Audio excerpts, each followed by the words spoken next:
वाढत्या नवनिर्माण शक्तीचे साक्षीदार होण्यासाठी सज्ज व्हा. आत्मनिर्भर भारत. उत्पादनामुळे या अमृत काळामध्ये एकूण आर्थिक वाढ अपेक्षित आहे. GVA मधील भारतीय उत्पादनाचा हिस्सा 2030 पर्यंत सुमारे 15% 20% वाढवण्याचे लक्ष्य आहे. तेव्हा GDP $7 ट्रिलियन असू शकतो. भारताचा ग्राहक वर्ग खूप मोठा आहे आणि ही सर्वात वेगाने वाढणारी ग्राहक बाजारपेठ आहे. हे स्थानिक उत्पादनाला समर्थन देण्यासाठी पुरेसे प्रमाण प्रदान करते.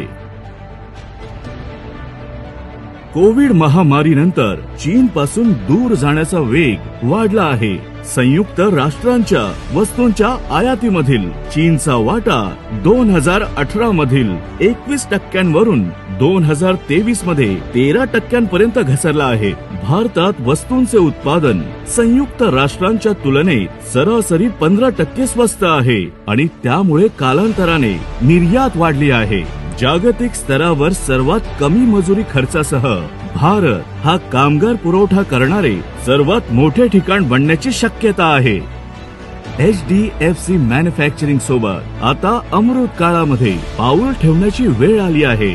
चला तर HDFC मॅन्युफॅक्चरिंग फंडाची गुंतवणूक धोरणे पाहूया.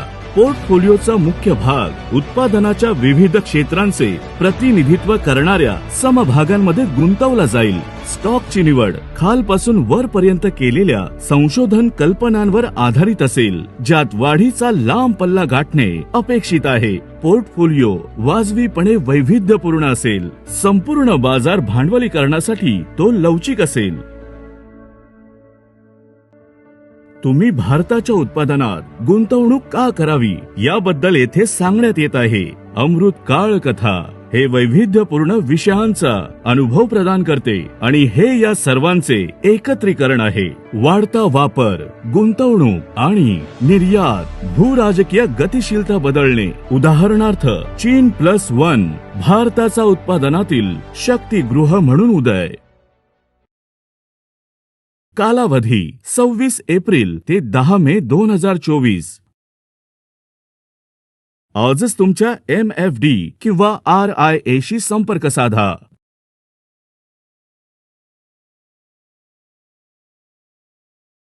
म्युच्युअल फंड गुंतवणूक ही बाजारातील जोखमीच्या अधीन असतात. सर्व योजना आणि संबंधित दस्तऐवज काळजीपूर्वक वाचा.